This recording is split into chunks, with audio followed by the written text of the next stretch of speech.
형제가족 여러분 안녕하세요. 오늘은 9월 12일 월요일 배신자와 사랑하는 자라는 제목으로 마태복음 26장 1절부터 16절까지를 묵상합니다. 1절 예수께서 이 말씀을 다 마치시고 제자들에게 이르시되, 이 말씀이 뭐죠?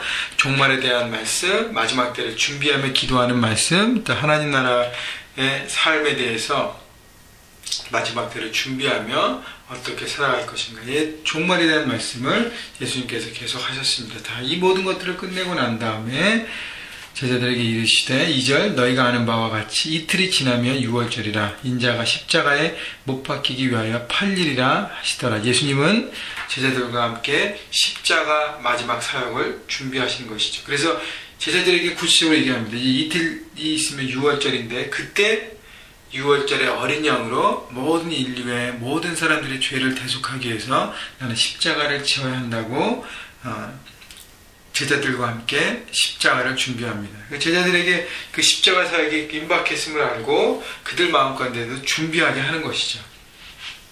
3절 그때 제 대제사장들과 백성의 장로들이 가야바라 하는 대제사장의 관정에 모여 예수를 흉계로 잡아 죽이려고 의논하되, 자, 그때 유대의 지도자들, 제사장들, 장로들 함께 모여서 예수를, 그 많은 사람들이 따르고 있는 예수님, 또 그들이 진리와 바리새인과 사두개인이 다 와서 그 어떤 토론과 논쟁으로 예수님을 무너뜨리려고 여러 가지로 질문했지만 결국은 그들은 무너졌습니다. 그래서 어떻게 하면 예수님을 무너뜨릴까 고민하면서 결국은 자신들이 어떤 가진 권력으로 예수님을 잡아 죽여야겠다라는 최악의 음모를 꾸미고 있는 것이죠. 5절 말하기를 밀란이 날까 하노니 명절에는 하지 말자 하더라. 많은 사람들이 모여있는데 그때 그 일을 자행하면 예수를 따르는 저 많은 사람들이 동요할 수 있기 때문에 그때는 피하자는 것이죠. 여러분 잘 보면요, 이 잘못된 유대 지도자들은 사람은 두려워했습니다. 많은 사람들이 모였을 때 잘못하면 밀란이 일어날 것이다. 사람은 두려워했지만 뭘 두려워하지 않았어요? 하나님을 두려워하지 않았습니다. 정말 예수님이 메시아인지 추구하고 바라보고 기도하고 살펴볼 필요가 있고요, 진리를 바라보는 것이 필요한데 진리보다는 자신들의 이권, 어떤 돈, 어떤 그 지지도, 사람들에 대한 지지도, 어떤 거기에 묶여있고 연연한 인간적인 모습의 종교 지도자들이었습니다. 여러분 결국 그들을 통해서 나오는 모든 유대의 그런 것들이, 하나님의 말씀과 그 모든 것들이 얼마나 신선하고 얼마나 진리가 선포되고 얼마나 생명력 있는 말씀이 나오겠습니까? 결단코 그렇지 않다는 것이죠. 그래서 결국 썩어져 있는 생각 가운데 썩은 열매가 나고 죽은 생각 가운데 죽은 열매밖에 나오는 것이죠. 나올 수밖에 없는 것이죠. 그래서 중요한 것은 사람을 두려워하는 것이 아니라 하나님을 두려워하고 내 이권과 내 이익을 찾는 것이 아니라 하나님의 뜻이 어떤 것인가, 하나님의 마음이 어떤 것인가를 보는 것이 더 중요하다는 것입니다. 6절 예수께서 베다니 나병 환자 시몬의 집에 계실 때, 예수님이 어디 계신다고요? 베다니 나병 환자 시몬의 집. 여러분 나병 환자, 문득병 환자, 한센병 환자의 집에 예수님이 계셨습니다. 여러분 생각해 보세요. 당시의 문득병은 저주받은 병입니다. 그 집에 손님이 끊겼을 것이에요. 아무도 거기는 찾아오지 않습니다. 왜냐하면 저주받은 집이기 때문에 본인들도 어떤 그런 영향력을 받을까봐. 근데 예수님이 거기 계시다는 거예요.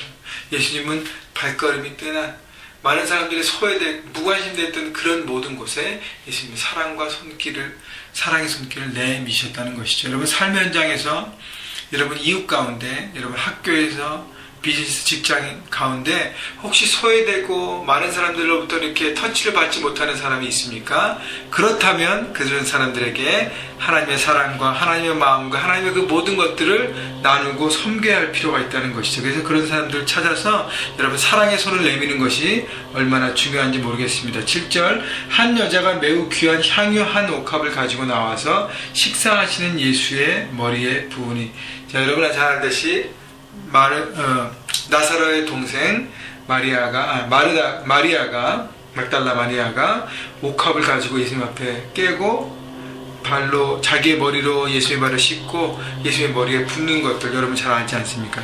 이 향유 옥합을 붓습니다. 그때 8절에 보세요. 제자들이 보고 분개하여 이르되 무슨 의도로 이것을 허비하느냐? 이것을 비싼 값에 팔아 가난한 자들에게 줄 수 어떻겠구나 하거늘. 자, 인간적인 시각으로 제자들은 바라봤습니다. 특별히 이 제자 중에서 누구예요? 돈을 맡은 유다가 제일 많이 이 향유 옥합을 드린 마리아를 비난했습니다. 저 비싼 돈 가난한 사람 나눠주면 요용하게 했을 텐데 왜 이것을 허비하고 있는가? 자신은 드리지 않으면서요, 다른 사람이 드리면 꼭 문제시 삼고 그것을 못하게 하는 사람, 하나님 나라 원수라고 저는 생각해요. 이런 사람들 입으로만 하나님을 섬기죠. 왜 다 정죄하고 자기만 잘났어요. 여러분, 그런 사람들 보면 자기는 드리지 않습니다. 근데 다른 사람이 드린 것도 시기합니다. 잘못됐다고 얘기합니다. 나중에 보게 되기 때문에 그때 연결하도록 하고요. 10절, 예수께서 아시고 그들에게 이르시되 너희가 어찌하여 이 여자를 괴롭게 하느냐, 그가 내게 좋은 일을 하였느니라.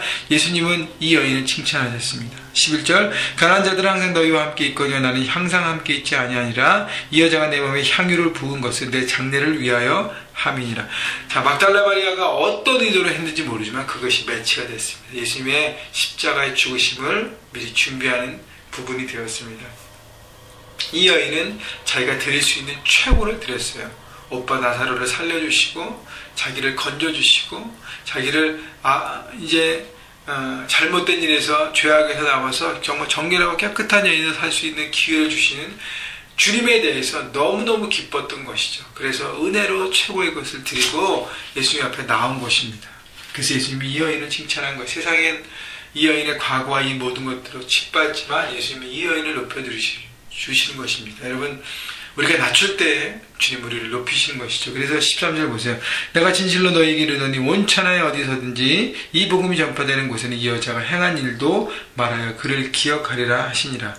자, 온천하에 이 여인의 한 일에 대해서 모두가 기억하게 하신다는 것이죠. 결국 이 복음서에 기록돼서 우리도 이 여인의 모습, 이 여인이 드렸던 것들을 보고 은혜를 받지 않습니까? 14절, 그때 12 중에 하나인 가롯 유다라 하는 자가 대제사장들에게 가서 말하되 내가 예수를 너희에게 넘겨주리니 얼마나 주려니라 하니 그들이 은 30을 달아주거늘 그가 그때부터 예수를 넘겨줄 기회를 찾더라. 자, 가롯 유다예요.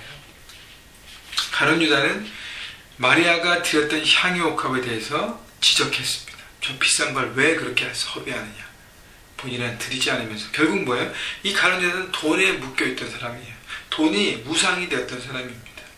그래서 본인은 예수님 앞에 드리지 않고 뭐예요? 예수님 팔려고 돈 때문에 종교 지도자들하고 흥정하는 것입니다.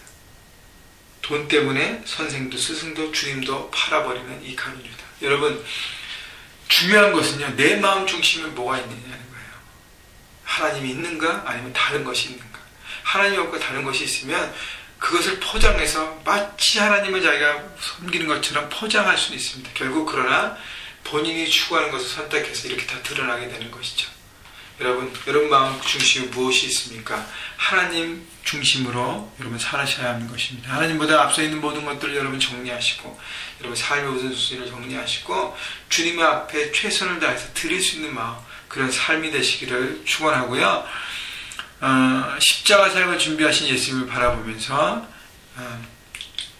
과연 나는 예수님의 고난에 사명에 붙든 인생을 추구하는가, 아니면 종교 지도자들처럼 자신의 이익과 권리와 자기를 드러내는 것에만 집중하는가 생각해 보시고, 세상의 원리, 하나님 원리, 오늘도 그 대결 구도 가운데 우리가 세상을 살아가는데 어떤 것을 선택해야되는지 여러분 잘 아실 것입니다. 오늘 말씀을 통해서 주신 것을 바라보고 오늘도 주님을 사모하고 주님을 바라보고 주님만 생각하며 서게 되는 하루가 되시기를, 또 한 주간 열심히 하나님 뜻 가운데 살아가시기를 주님의 이름으로 축원합니다.